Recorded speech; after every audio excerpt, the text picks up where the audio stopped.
So I will just briefly introduce our panelists. We have here in this seat Wolfdieter Böhler, has been head of the division that is responsible for international and external energy policy at the German Ministry of Economics and Technology. He's been in that position since 2010, but with the ministry since 1991, took a break from 2000 to 2005 to coordinate European nuclear energy policy within Germany's permanent representation to the EU. Next to him is Mr. Paal Frisvold, who is chairman of the Norwegian environmental NGO Bellona Europe. It has offices in a number of different countries and describes itself as a technology and solutions-oriented organization. And he has worked on environmental and energy policy issues in conjunction with the EU, the IEA, and the G8. And next to him is Alexander Jung, and I've just now been given your card. You are jumping in for a colleague who was taken ill. As I understand, you are the leader of public and regulatory affairs in Germany for Vattenfall, and I think Vattenfall, for most people in this room, needs no introduction. And next to him, Härmälä. He is Director General for Energy at Finland's Ministry of Employment and the Economy. He's also a former member of Finland's negotiating team for EU accession, and he has also worked in the area of agricultural policy. And finally, in our last seat, we have Mr. Hans-Jørgen Koch. He is Deputy State Secretary at the Danish Energy Agency, and he has devoted his career to energy policy for more than 30 years, also served at the Ministries of Energy, Economics, Transport, and Climate, as well as at the IEA in Paris. So welcome to all of you, gentlemen. And I'd like to just start out by posing one question to the whole panel, and then, ladies and gentlemen, we're very eager to hear your input and comments as well. So when you do have a question, please raise your hand, and we'll try to just weave those questions into our debate. But let me first pose the question to all of you. Of course, we have the title of our conference, The Nordic Way, but I'm wondering how much further do we want to go along that path? To what degree do we really need to be moving along quite a different path, namely the European way? And given that policymakers' attention and resources are limited, to what extent are those two paths compatible? And I'll just start right here with you, Wolfdieter. Well, thank you very much.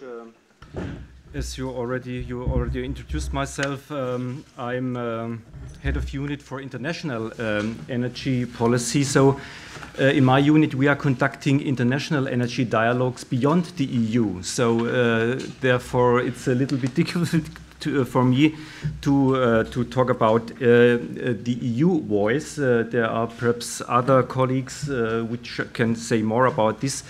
We conduct dialogues beyond, and about these dialogues I would like to tell about more afterwards. So perhaps some colleagues which know more about the EU voice should start with this round. Paal Frisvold. Thank you. Yes, I think that's a very good question, because I asked myself that when I came into the door today and I saw these nice Nordic flags. I'm a Norwegian, so I'm very honored to see the Norwegian flag. But obviously, we are operating in the context of Europe. Now, the minister himself, he mentioned his meetings with the Alpine nations, and he mentioned his dialogue with the Nordic nations. So yes, Germany is in the middle of Europe, but this new daunting task that Europe is embarking on, and Germany is taking a lead on, will definitely have a European context and a very strong European element in it. I would say from my point of view, I work in an environmental NGO, the Bellona Foundation, and we are thrilled, obviously. We are extremely happy to see that the German government has the courage, the political courage to phase out nuclear. But we do pose the question of once we have enjoyed that feeling of victory, we do pose the question, what are they going into?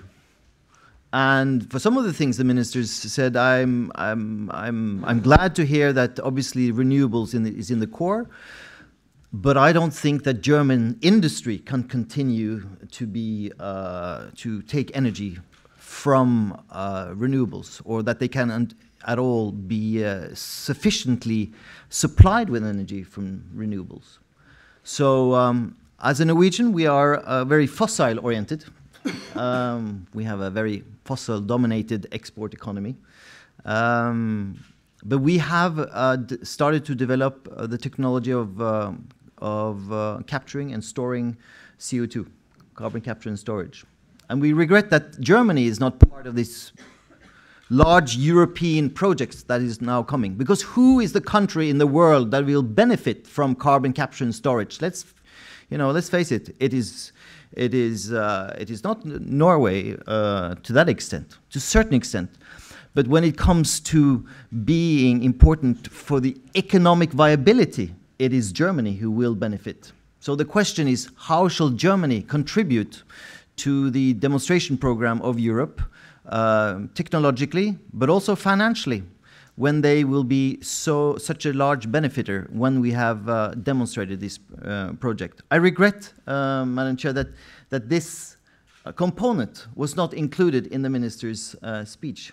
However, because it is important. However, we did, of course, hear mention of carbon capture and storage several times, and let's come back to it when we talk about transnational cooperation and opportunities, perhaps, for cooperation in the area of R&D. Alexander Jung, what would be your take if you look at the idea of regional as opposed to trans-European cooperation? Is the European path the more important path at the moment? Thank you very much. First of all, I would like to answer now the question that were raised about the importance of CCS, but I've understood that we will do that later, and I would encourage you to do that later because it is a very important issue. The question was beyond Europe. I think here in Berlin we are roughly 100 kilometers away from the next border, which is the Polish border, and I think if we talk about European solutions in the energy sector, we should think in clusters. I think it's of utmost importance to understand where the relevant energy clusters are. And if we see now that the separation of ideas, separation of policies going on within Europe due to the economic crisis, maybe we have to remap some ideas and say we need more Nordic approach, we need more energy approaches towards East Europe. Because most of the transition that is needed, not only talking about CO2, but also talking about efficiency as such, has to be done in the eastern part of Europe. And I think and that would be the clear and easy message to your question. I think we should think more in a, I would say, Nordic East European energy cluster to solve problems, not only from a technology point of view, but as well from a political point of view. And I would like to have more activity there. And me and my company, we would like to contribute to that because we have discovered that there are a lot of opportunities. There's a lot of money to earn, and there's a lot of political space to fill within this Nordic area. And I think in the crisis we are facing actually in Europe, this could be a big upside to work on that, to shape that, and that could be a kind of positive proof point for a lot of others within Europe to see that Europe is delivering on a common goal and on a common idea, and that was in a way historically seen. That was the roots of Europe. This kind of energy policy. Driving a force for many years. Thank you. Esa Härmälä? Thank you. I think the right answer to your question is that, or at least I do believe so, that also in the future we can have our Nordic way in Europe. But the whole of the Europe certainly will not or cannot follow. Why? So, firstly, let's take the concept of single market. So, energy is traded freely. So, electricity or gas or in whatsoever form, if there is the necessary infrastructure. But then decisions about the construction and use or not use of the capacity or transmission systems, they are purely national. It won't work this way. It will not be truly European this way. In the Nordic countries, so for example, well, we are not let's say at least concerning transmission systems, we already have a Nordic point of view. Last week we had a ministerial meeting in Norway, and we were happy to notice that all major infrastructure investment in electricity transmission lines, they have been implemented, they will be implemented from a Nordic point of view. And I think Europe is very far away from that. And I don't see today when France and Germany will unite, for example, what kind of capacity to build and use and or not to use. The other example is that now everybody in Europe is speaking about capacity mechanisms. The professionals at least know what is meant by capacity mechanism. But there is no European policy, and countries are making their own decisions, which will make a big mess in the European market. Renewable support schemes, they are national. They have to be a little bit national. If in Finland we paid for biomass, forest biomass, so high subsidies than you pay in Germany, our paper industry wouldn't get any raw material at all, I guess. It would be so much more profitable to produce energy only. Or windmills in our country, they need higher support level than on the west coast of Ireland. And my last point is that one of the major drivers, if not the major driver, of European energy policy is climate policy. And there are quite different opinions about, not so much about the goals, but about ways and means to go there, and whether to go unilateral as European or see that the rest of the world comes along too, and things like that. But we can keep our Nordic way.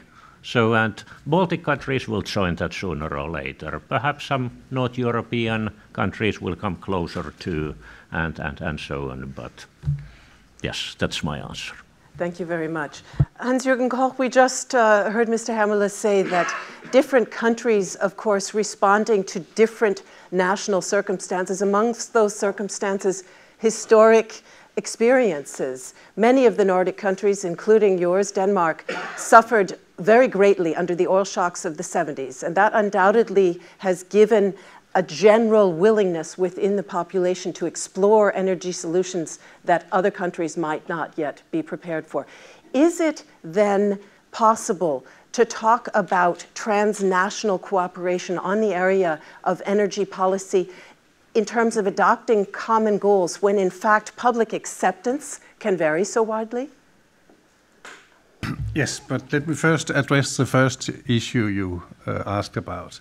Why not European? Why the Nordic way?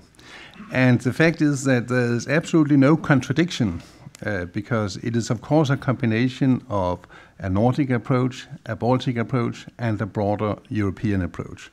I think the reason why we are talking about the Nordic way to do it is that the Nordic electricity market is seen as the most successful electricity market in the entire European Union. And therefore, that is the way most European countries would like to move in that direction. So that means that the Nordic way to move forward is also the way the European countries would like to move forward. Second point is that in the Nordic countries, we will have probably an average about 40% of renewable energy from our total final consumption in 2020, and the average in the rest of Europe will probably be something like 20%. That is the target, as you know. So therefore, there is reasons to look at why has it been possible to be so successful in the Nordic countries and see how the other European countries could move in that direction. And of course, we should look closely at the possible interlink between the Nordic and Northern European countries with the other Baltic and North Sea countries. And in Denmark, we are very occupied with the possibility for having a dialogue between all the Baltic Sea countries and the Nordic countries, and also North Sea countries like the Netherlands, like France, and like England.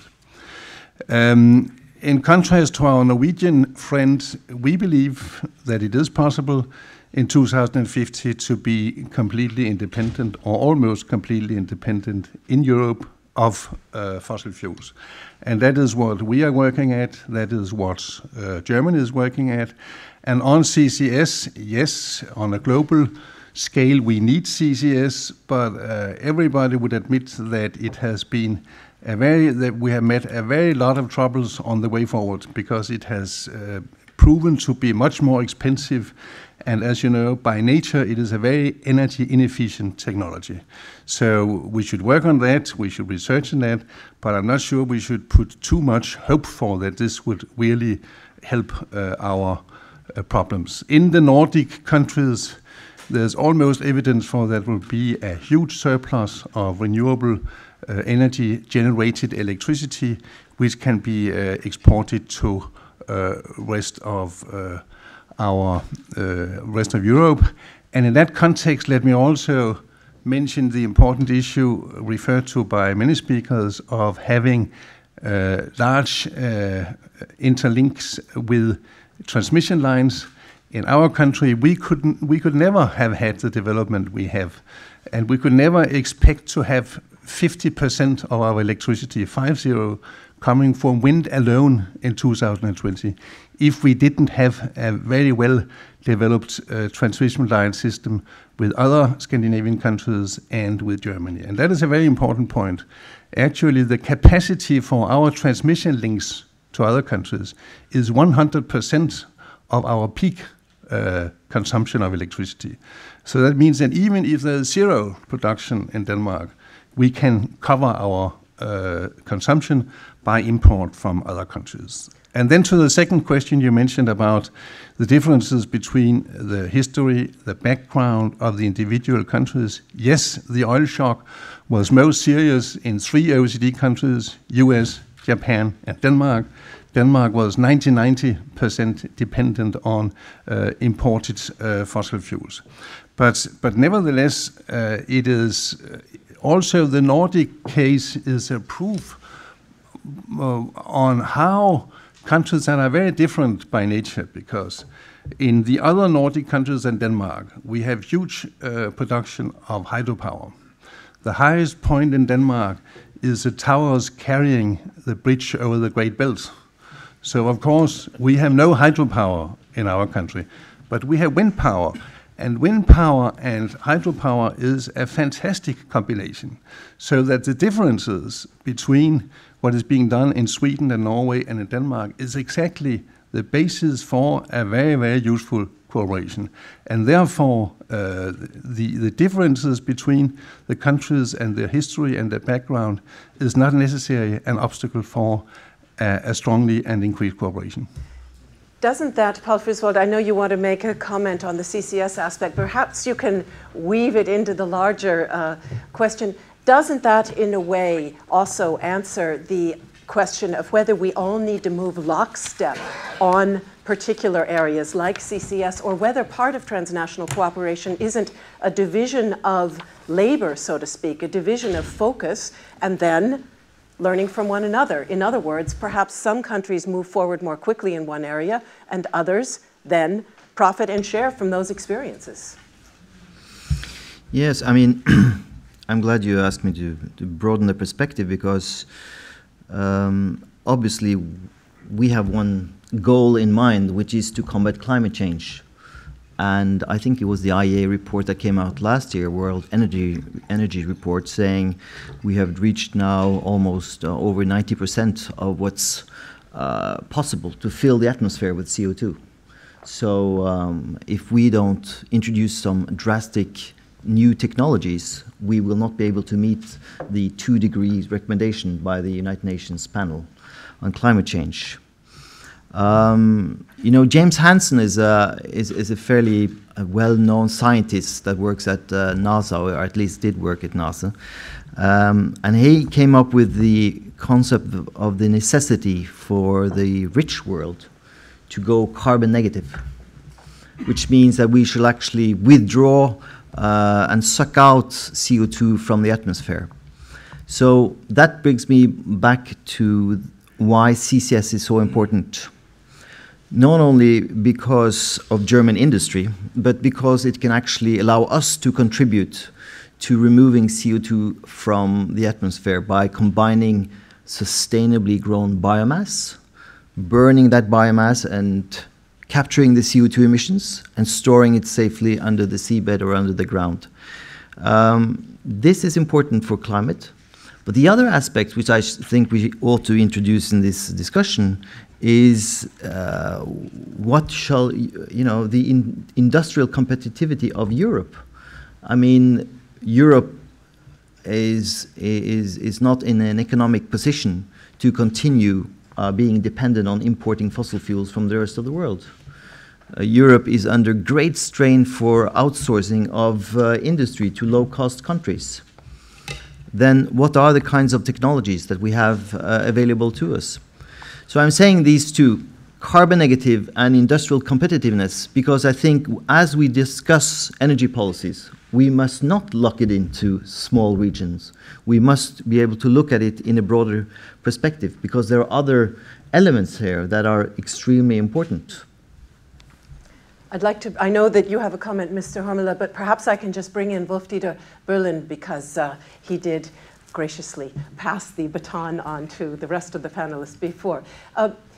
We've just heard some questioning about the German priorities, the question about whether it's really right to be leaving CCS aside for now. What would you see as the most pressing priorities for transnational cooperation, given that there's potential there to learn from others? Where do you think it's most crucial that we press on together? Yeah. Well, I fully subscribe what Hans-Jørgen Koch and Mr. Härmälä said. There is an added value of the Nordic way. That's for sure, and the added value is the inclusion of Russian and some other non-EU member states. We have a quite successful energy dialogue forum in the Baltic Sea area, the BASREC Energy Cooperation Fora. BASREC means Baltic Sea Region Energy Cooperation. There we successfully cooperate among EU member states, the Nordic member states, but with the inclusion of Russia and Norway and Iceland, for example. So that's for me the added value. And in this fora, indeed, regarding the issue of CCS, Germany tries to learn from Norway, for example. I mean, you all know that, in Germany, there is some big hesitance regarding CCS. It was not able to bring through a law through the parliament, or this law only allows for small pilot projects. So it was up to the decision of the parliament to neglect this. Therefore, but we will still try to learn from other countries. For example, in this BASREC Energy Fora, where this issue is a key priority. Yeah, so thank you for the moment. Mr. Härmälä, you had a comment just a moment ago. Thank you about this international division of work and similarities and differences between the countries. I think this should be seen against the background basic question: what do we really want? What are the main goals? And if the main goal is to reduce emissions, and to my mind that should be the main goal, concerning, for example, electricity systems, Norway, Sweden and Finland, we are more or less at the goal.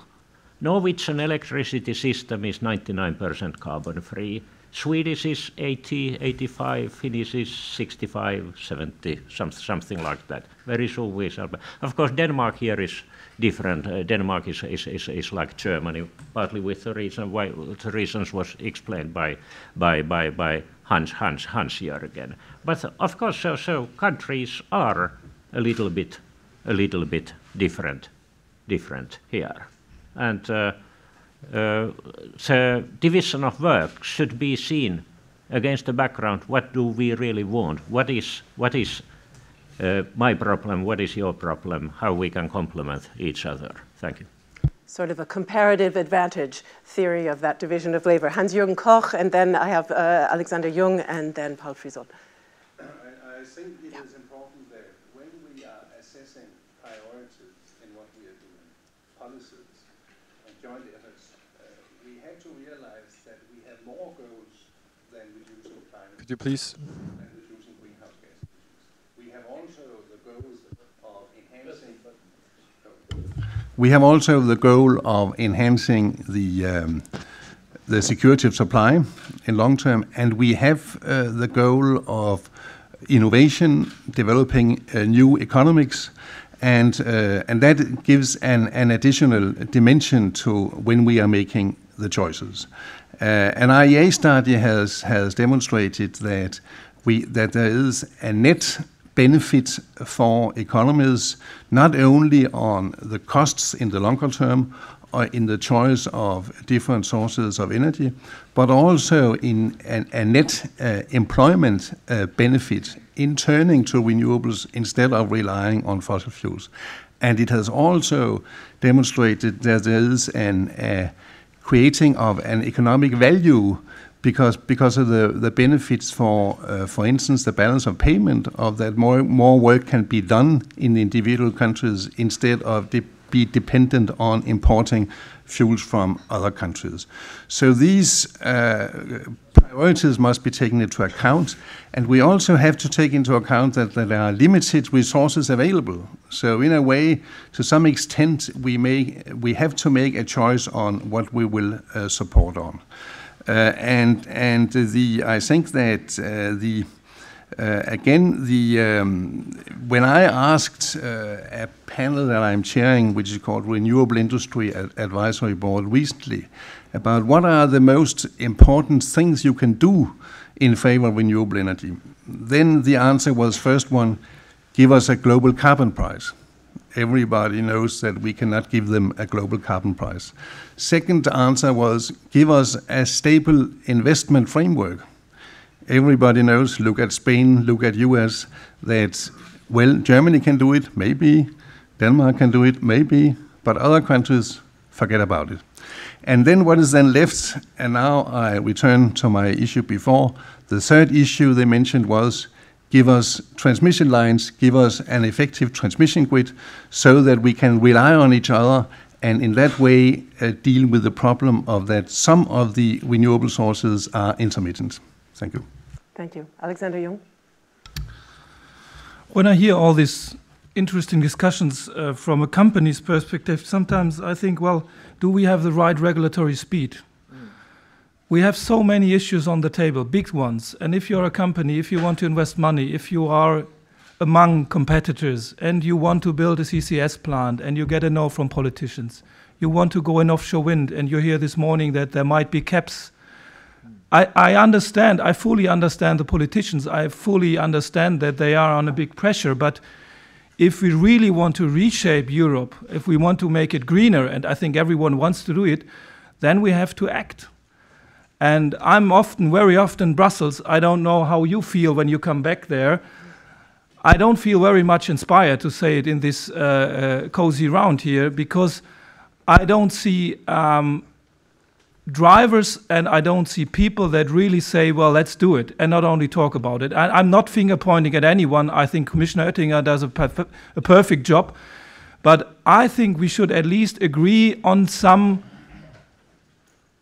basics, and when I take the cooperation, the European cooperation when it comes to ETS, where do we stand now when we look back 1 year? I see a lot of question marks of people discussing that. It's the only market-driven vehicle we have to make Europe more carbon-free or to lower the carbon emissions.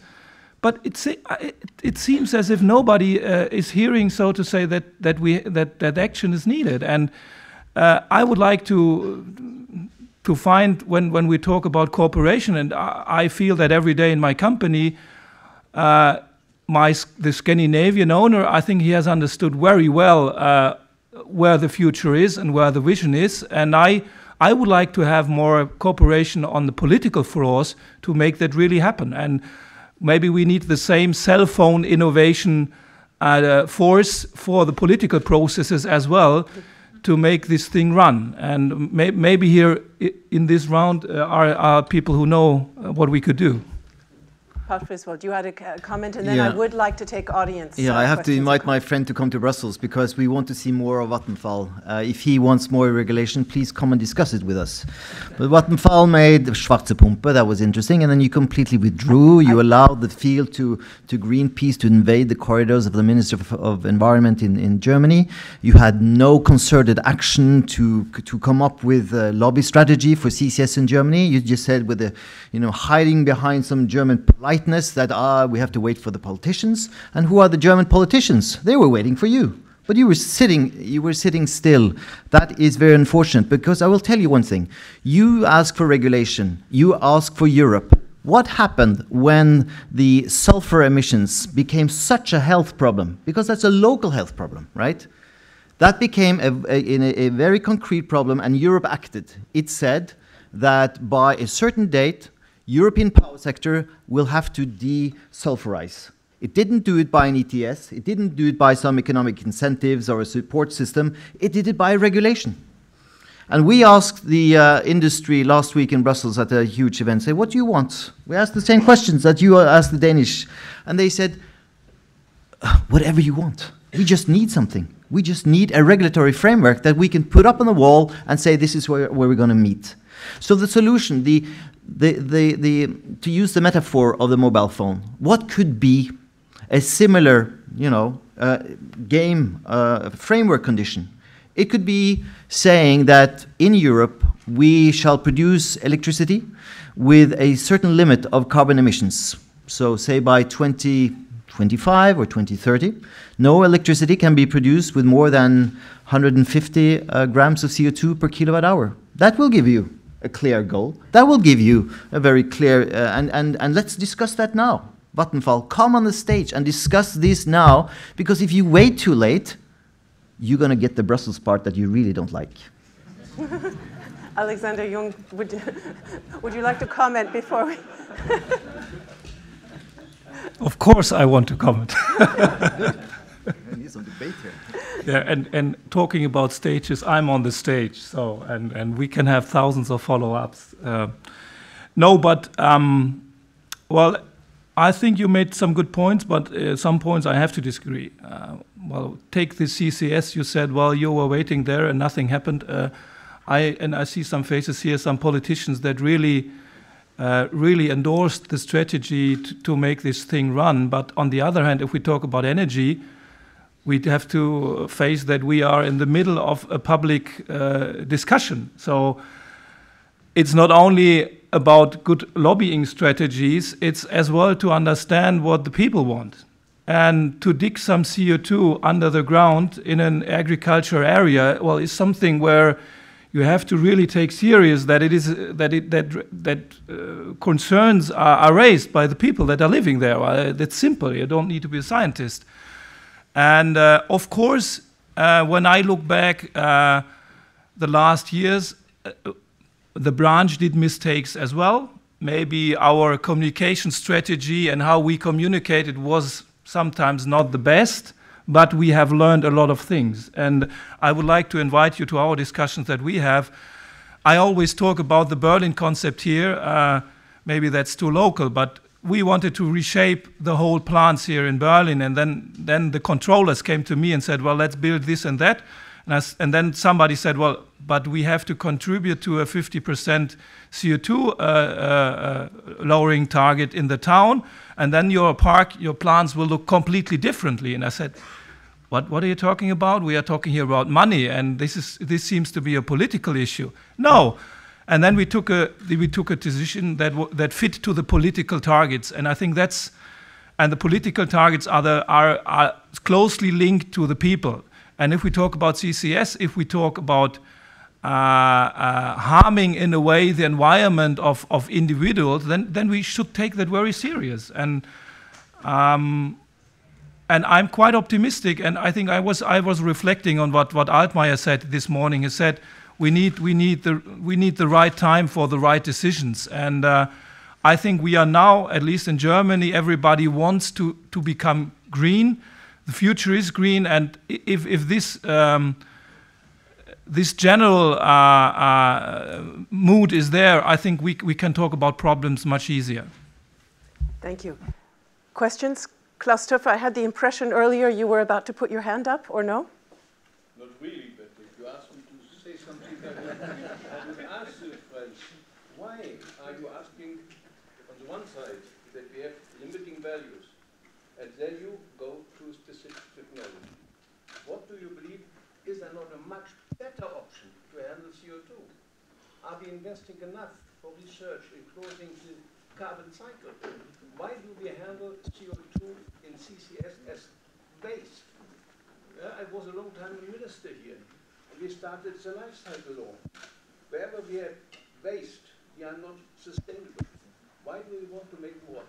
If I come from Norway or from the Netherlands, I have very good reason to argue in this direction, because you cannot recycle your exploited position of oil and gas. But we don't have this, and therefore you must be aware that others going another way around. That's my only question. Why are we sticking to technology and not to the solution of the problem? So thank you. Two short answers to that. First of all, the emission performance standard is a technology neutral standard. It is one whereby you can have CCS because it can allow you to use fossil fuels with carbon capture and storage, but you can also use other clean energy sources. So it's not confined to one technology. But the other aspects, which I'm sure you are very concerned with, is what are we going to propose to the Indians and the Chinese and the Brazilians?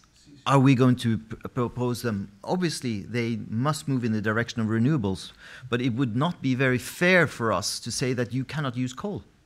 And if we cannot morally say it's not fair to use coal, then we have to provide them with the technology. We are the rich, we represent the rich countries. We owe it. We have spent all the CO2. We have taken all the money out of the bank. Now there's nothing left for the developing countries, for them to grow out of poverty. So if we confine them to renewables, we are going to prolong their road out of poverty.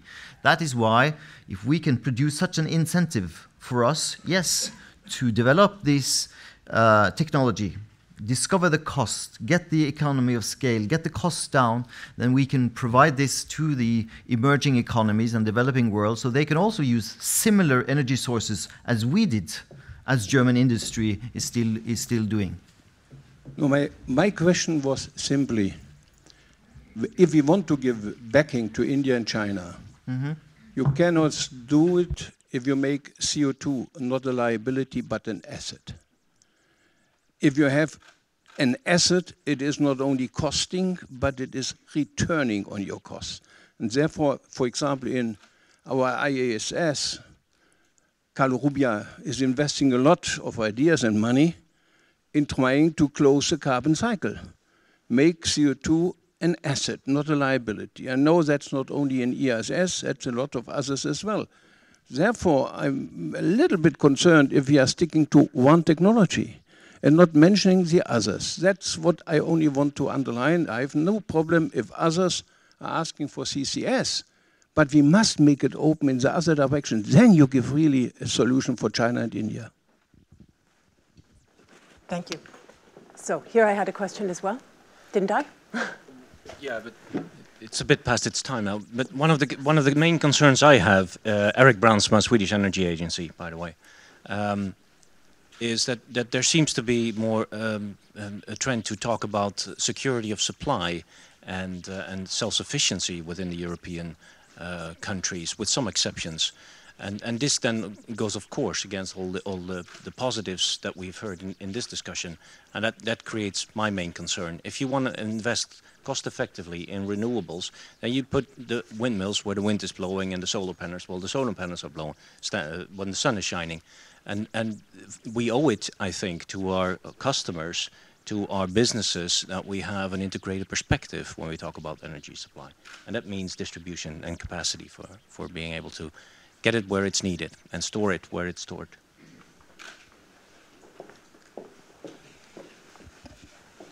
Wolfdieter Böhler, do you have perhaps a thought on that? Thank you. I think Minister Altmaier made it quite clear, and my minister is as well of the opinion that the Energiewende can only be a success if we work together internationally, closely together. For example, in the aforementioned BASREC fora, where, for example, in the fields of CCS, we try to map adequate CCS storage possibilities within the EU and in the outside the EU, in the Nordic countries, in Russia as well, in order to come to a cost-efficient share of work, in order to find storage facilities where they are best placed. So the Energiewendes in Europe and outside in the Nordic countries can only be a success if we work closely together in international forum. That's what we are totally convinced of. Thank you. Härmälä? A short comment to the point raised by the colleague from Sweden. There are two ways to see this. The first is like you see it, and of course international connections, they improve security of supply by definition. I think in the Nordic market we have good examples of that. The other side of the coin is that intermittent supply of intermittent renewable, they do raise new concerns, because basically the situation is that none of us, on a year annual average basis, none of us has any lack of energy, but everybody starts to have a lack of capacity. And lack of capacity, the security of supply concern. Thank you. Jørgen Koch? So, talking about what the European Union has achieved, I think it would be fair to recognize the efforts the European Union did to secure the 2020 targets. That, in my viewpoint, has been a huge and very impressive success. And therefore, a very important issue to consider now is whether it wouldn't be right to try to repeat that success. And that means in 2030, for instance, have 30 targets. And that would also reflect, in contrast to the other approaches that are possible, it would also reflect the fact that we are not only aiming at greenhouse gas emissions reductions. We are also aiming at enhanced security of supply, and we are aiming at new economic impetus. Second point, the issue on whether we should have a system where we are installing the renewable energy capacity where it is most cost effective. I mean, that is an interesting issue, but it would probably end up in something which is not politically viable, namely that most or all investments were made, for instance, in Norwegian hydropower or in Hungarian geothermal. And it is a fact, in spite of the Nimbu effect, which is also there, it is a fact that it's a political reality that in many countries there's a strong need, a strong desire among the population for having more renewable energy, and they want to have it in their own country, not in some corner of Europe where it's mostly cost effective. Thank you. Thank you. I have a question up here. Yes, hello. My name is Philip Johnson. I'm from Chalmers University in Sweden. Well, I have, of course, it's extremely important, I think, to someone pointed out, to build and expand renewable where it's, to expand it and to do it where it's most favorable conditions. But with respect to carbon capture and storage, I would like to hear your opinion on that. I miss in the public debate one hard question that needs to be asked, and that is, if we fail to develop carbon capture and storage, or if we do not want it, either because of public opinion or political opinions, there is only one consequence of that, of course, and that is that we have to leave the fossil fuels in the ground, which I personally think is rather unlikely.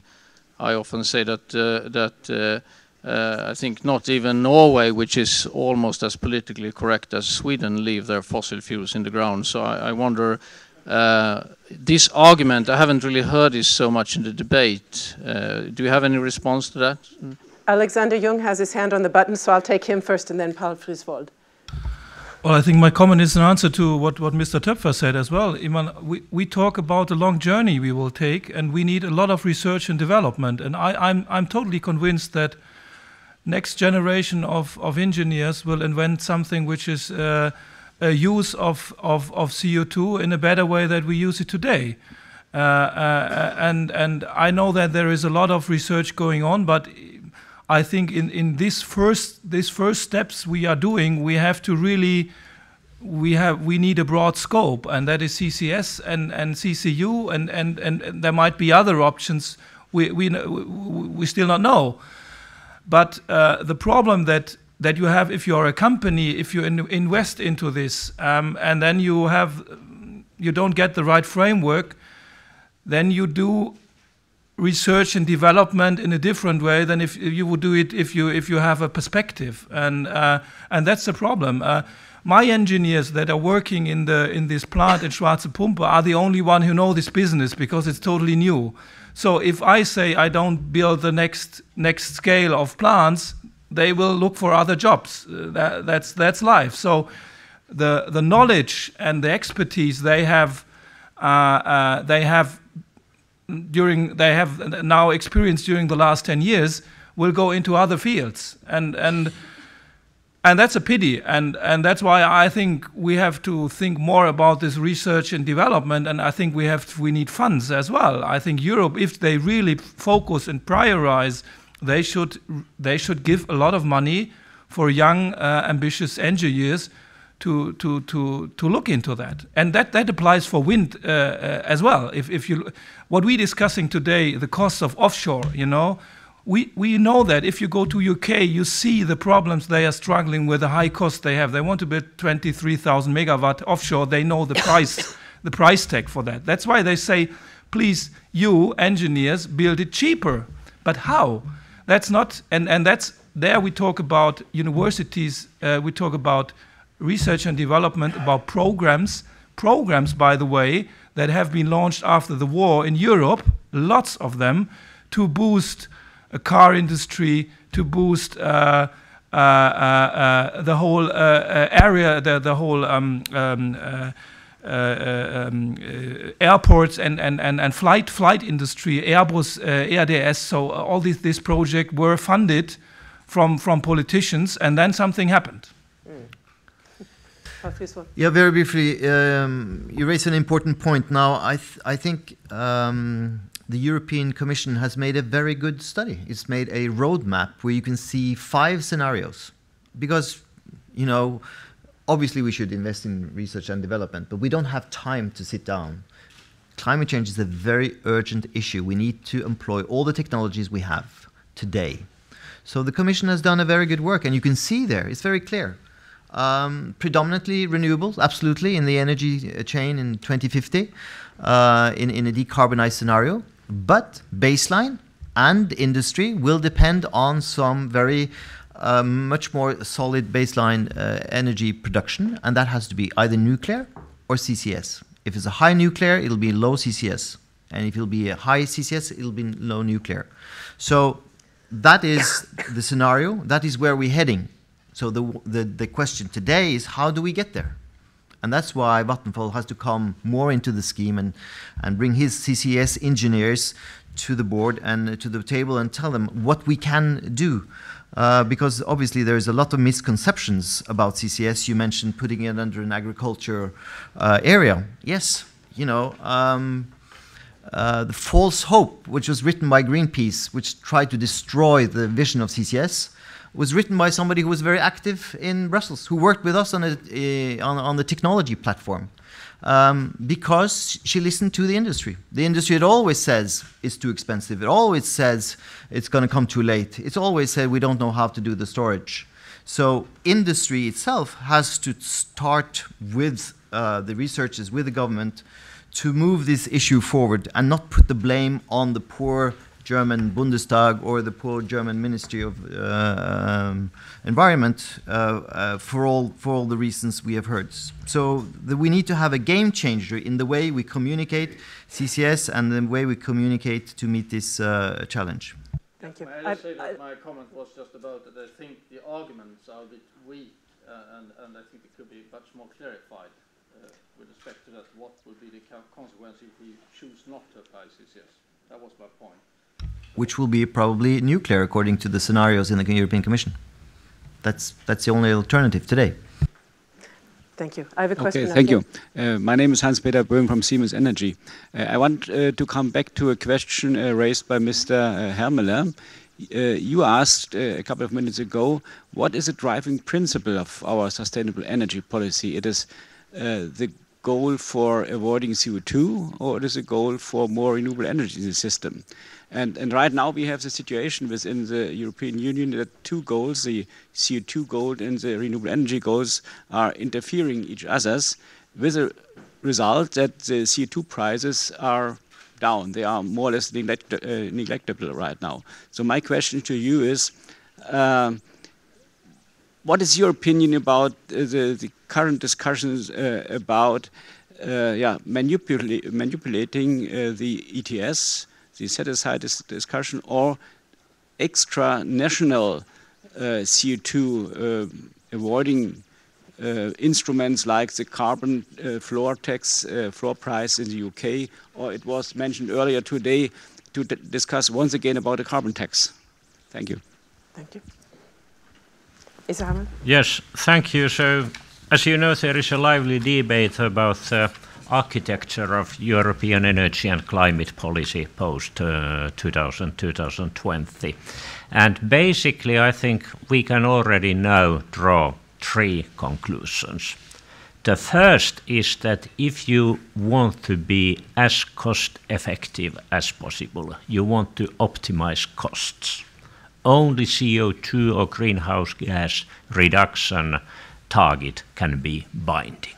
Because when we go higher and higher level from 20, so different coasts, they start to be in conflict with each other if they are binding. This is the first conclusion. The second is that, for example, Hans-Jørgen said so that emission reduction is not the only goal. If we think that as such it is important to increase the share of renewables, then a binding target for them too will be useful. But again, so from cost optimization point of view, especially if we go on a very high level, so it will be more and more difficult. We have to do something because there is a binding target, although we could get the same net result cheaper somewhere else. The third is that there would be only a European target. But if there was only a European target, we should have harmonized support systems and perhaps even harmonized support levels and things like that. And that's not realistic. So we have to choose between the first and second. And the government of Finland has not yet an opinion. My personal opinion is that today I would give 60% of my voting right to alternative number 1 and only 40 to alternative number 2, but I don't know about my opinion next week. So because this is a difficult issue. Then position concerning ETS. So now there is a proposal of so-called backloading. As you know, the government of Finland has a position already. We are not too eager about it, but we could live with it. Concerning permanent set-aside or cutback of the emission rights, I think it's a very principal point of view of the government that there should be no change of the rules in the middle of the game.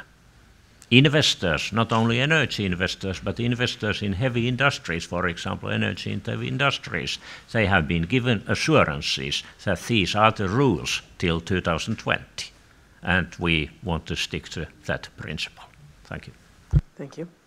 I had another question up here, I believe, before I leave with this microphone. I have a question. Okay, good. Paul Hawkins, a European Energy Review. There's been a lot of talk these days in Germany about prices, and that's been mentioned already. And the price that consumers pay is really a quite high price. But on the wholesale market, the price that industries pay is actually quite low compared to neighbors, and even lower than many of its neighbors. So Germany's already been starting to see some advantage from the comparative advantage from the influx of renewables into its energy mix. I'm wondering if the Scandinavian countries who have been at it longer and have higher amounts of renewable energies in their energy mixes, if there's comparative advantages for their industries, if the renewable energies are doing anything for industry other than the renewable energy industry itself. Who would like to take that one? Do I have a taker? Is Härmälä? A short comment. You have to remember so that the bulk of the Nordic renewable is water, it's hydro, and it is old hydro. That's the bulk today. It's 0.1, and now the water reservoirs are full, so wholesale market price is quite low. Secondly, so intermittent energy. So when there is wind, so there is no production cost. It comes to the market without any fuel cost, which is perhaps more a problem for the electricity market design than a panacea or a miracle. And the third element, especially in Sweden and Finland, we have a lot of forest biomass, which is not intermittent and which is very cost effective. I have very often said, I have presented a claim so that Finnish and Swedish forest-based bioenergy is the cheapest new renewable in Europe. And no one has been able to present anything so far against that claim.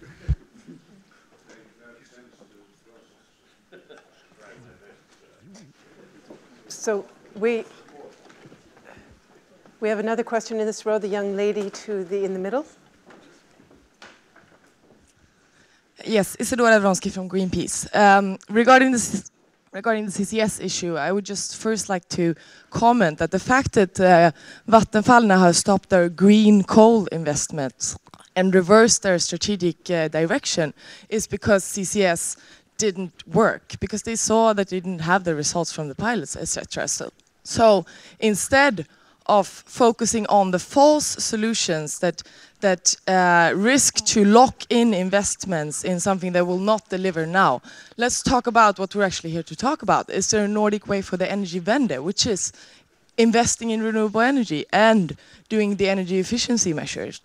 I think we should talk more about demand-side management, and also like what the German ambassador said in Sweden a year ago. He said that energy efficiency measures had become a national sport in Germany. That's something that a lot of the Nordic countries can be much better at. So, like, why are we stuck in a discussion about CCS when that's not what the Energiewende is about at all? Thank you. Let's perhaps not talk then one more time about CCS, or at least very, very briefly, Paal Frisvold, but actually come back to energy management schemes, energy efficiency, green building, and I would also like to hear something about expediting planning processes. We talked about expediting regulatory processes. What about planning? This is also an area where the Nordic countries have some significant experience. Is there room there for best practice sharing? Paal Frisvold, are you going to expand it beyond CCS as well? That would be very helpful.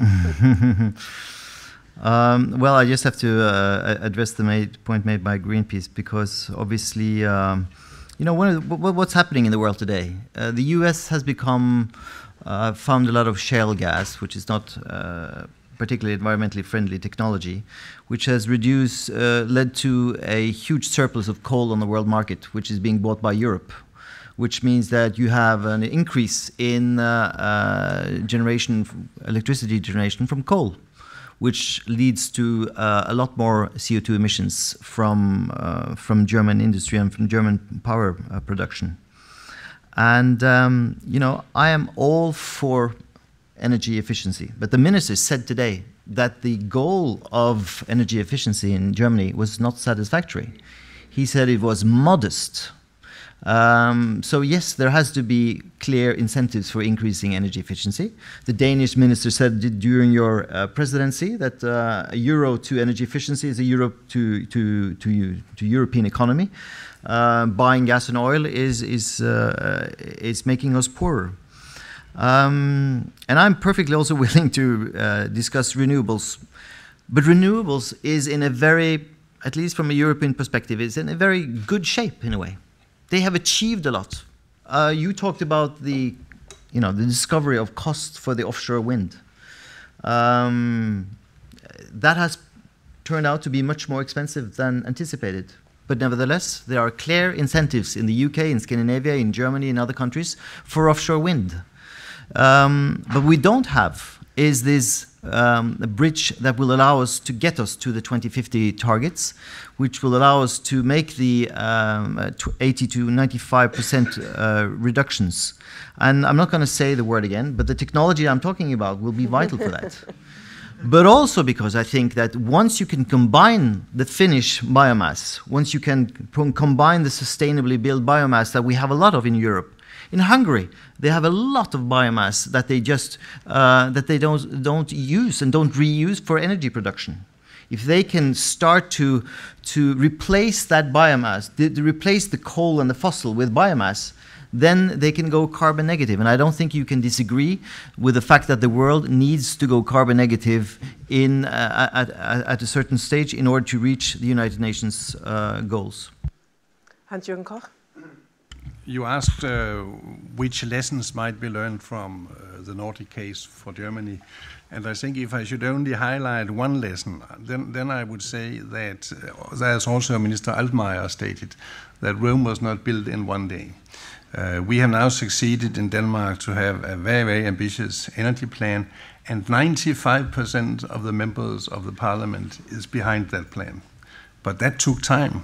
It took 4 years of tough negotiations, endless calculations, and a lot of transparency of what are the benefits of this, but also what are the costs of this. And the price increases in Denmark will be much stronger than the price increases you are talking about here in Germany. 10% is not much, but still there is an acceptance in the population of that this is worthwhile, because in the longer run, it is a good investment. So therefore, I think that is a general lesson to be learned, that it is very difficult to make a rapid decision on turning to renewables and then expect that sudden increases in prices are accepted from one day to another by consumers. But it can be done in the longer run. Thank you. I think that we will go to our coffee break in just one moment, but picking up briefly, if I may, on that point, Minister Altmaier said to us during lunch that he believes that positive enthusiasm for the Energiewende could actually counteract resistance in the population, for example, manifested in the NIMBY phenomenon, and perhaps begin to change public acceptance here in Germany as well. Do others on the panel share that rather optimistic view? Because that, of course, is a crucial aspect of bringing renewables online, is quicker planning procedures, getting those distribution lines built to bring that power from north to south. If I may start, and a little, not 100% seriously, but people are not always rational. For example, here in Germany, and please understand me now correctly, you are ready to take a big step to the most ambitious Energiewende in the world. You know costs will be high, it will be complicated, it will be difficult, you are determined.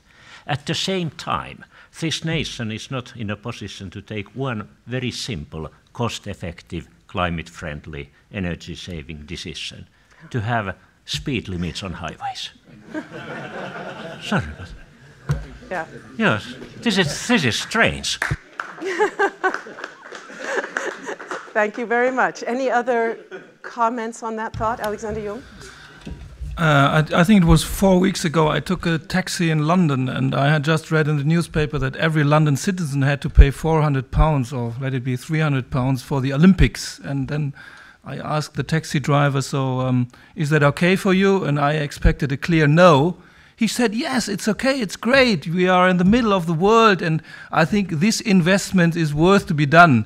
And I think that's the attitude we need for the Energiewende, especially today when we talk about, yes, more costs for the Energiewende, but the whole project is worth this investment. And that's why, to give you a clear answer, I think the Energiewende will happen. It will take longer, it will cost more than we expected, but it will come and it will be a great success for everybody.